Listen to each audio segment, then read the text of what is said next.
اس video میں ایک دلچسپ واقعہ پیش کیا جا رہا ہے جو علامہ اقبال نے اپنے والد کے نام خط میں لکھا تھا، جس میں انہوں نے بتایا تھا کہ کس طرح ایک شخص نے انہیں اپنا کشف بتایا، جس میں اس نے دیکھا تھا کہ حضور صلی اللہ علیہ وآلہ وسلم کی بارگاہ میں اقبال کا کیا مقام ہے۔ لیکن یہ واقعہ سننے سے پہلے یہ بات ذہن میں رکھنا ضروری ہے کہ اقبال کے لحاظ سے اس قسم کے کشف، خواب یا بشارت صرف اس شخص کی اپنی ذاتی بہتری یا تسلی کے لیے ہوتے ہیں۔ انہیں کسی شخص کی بزرگی یا اس کے مقام کے لیے دلیل کے طور پر پیش نہیں کیا جا سکتا۔ اس قسم کا ایک واقعہ آج آپ کے سامنے پیش کر رہا ہوں، جسے میں نے اپنی کتاب اقبال کا راستہ میں لکھتے ہوئے اپنی تحقیق سے اس میں کچھ اضافہ بھی کیا ہے۔ پہلے آپ وہ واقعہ خود اقبال کی زبانی سن لیجئے جو انہوں نے اپریل 1920 میں اپنے والد کے نام خط میں لکھا تھا۔ قریباً 4 ماہ کا عرصہ ہوا کہ مجھے ایک گمنام خط آیا جس کا مضمون یہ تھا کہ نبی کریم کے دربار میں تمہاری ایک خاص جگہ ہے جس کا تم کو کچھ علم نہیں۔ اگر تم فلاں وظیفہ پڑھا کرو تو تم کو بھی اس کا علم ہو جائے گا۔ وہ وظیفہ خط میں درج تھا۔ میں نے اس خیال سے کہ وہ گمنام تھا اس کی طرف کچھ توجہ نہ کی۔ اب وہ خط میرے پاس نہیں ہے، معلوم نہیں کہ ردی میں مل ملا کر کہاں چلا گیا۔ پرسوں کا ذکر ہے کہ کشمیر سے ایک پیرزادہ مجھ سے ملنے کے لیے آیا۔ اس کی عمر قریباً 30-35 سال کی ہوگی۔ شکل سے شرافت کے آثار معلوم ہوتے تھے۔ گفتگو سے ہوشیار، سمجھدار اور پڑھا لکھا آدمی معلوم ہوتا تھا، مگر پیشتر اس کے کہ وہ مجھ سے کوئی گفتگو کرے، مجھ کو دیکھ کر بے اختیار زار و قطار رونے لگا۔ میں نے سمجھا کہ شاید مصیبت زدہ ہے اور مجھ سے کوئی مدد مانگتا ہے۔ استفسار حال کیا تو کہنے لگا کہ کسی مدد کی ضرورت نہیں، مجھ پر خدا کا بڑا فضل ہے، میرے بزرگوں نے خدا کی ملازمت کی، اب میں ان کی پینشن کھا رہا ہوں۔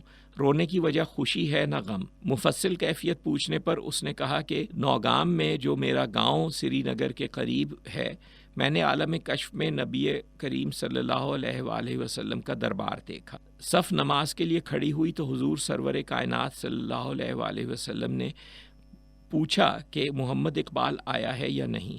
معلوم ہوا کہ محفل میں نہیں تھا۔ اس پر ایک بزرگ کو اقبال کو بلانے کے واسطے بھیجا گیا۔ تھوڑی دیر کے بعد میں نے دیکھا کہ ایک جوان آدمی جس کی داڑھی منڈی ہوئی ہے اور رنگ گورا تھا، ماں ان بزرگ کے صف نماز میں داخل ہو کر سرور کائنات صلی اللہ علیہ وسلم کے دائیں جانب کھڑا ہو گیا۔ پیرزادہ صاحب کہتے ہیں کہ اس سے پہلے میں آپ کی شکل سے واقف نہ تھا، نہ نام معلوم تھا۔ کشمیر میں ایک بزرگ مولوی نجم الدین صاحب ہیں جن کے پاس جا کر میں نے یہ سارا قصہ بیان کیا تو انہوں نے آپ کی بہت تعریف کی۔ وہ آپ کو آپ کی تحریروں کے ذریعے جانتے ہیں، گو انہوں نے آپ کو کبھی نہیں دیکھا۔ اس دن سے میں نے ارادہ کیا کہ لاہور جا کر آپ سے ملوں گا، سو محض آپ کی ملاقات کی خاطر میں نے کشمیر سے سفر کیا ہے، اور آپ کو دیکھ کر مجھے بے اختیار رونا اس واسطے آیا کہ مجھ پر میرے کشف کی تصدیق ہو گئی، کیونکہ جو شکل آپ کی میں نے حالت کشف میں دیکھی اس سے سر منہ فرق نہ تھا۔ اس ماجرے کو سن کر مجھ کو وہ گمنام خط یاد آیا جس کا ذکر میں نے اس خط کے ابتدا میں کیا ہے۔ مجھے سخت ندامت ہو رہی ہے اور روح سخت کرب و اضطراب کی حالت میں ہے کہ میں نے کیوں وہ خط ضائع کر دیا۔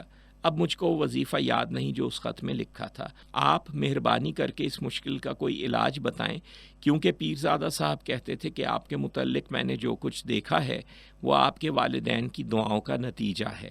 اس میں شک نہیں کہ جو کچھ انہوں نے کہا ہے بالکل صحیح ہے، کیونکہ میرے اعمال تو اس قابل نہیں ہیں۔ ایسا فضل ضرور ہے کہ دعاؤں ہی کا نتیجہ ہو، لیکن اگر حقیقت میں پیرزادہ صاحب کا کشف صحیح ہے تو میرے لیے لا علمی کی حالت سخت تکلیف دہ ہے۔ اس کا یا تو کوئی علاج بتائیے یا مزید دعا فرمائیے کہ خدا تعالیٰ اس گرہ کو کھول دے۔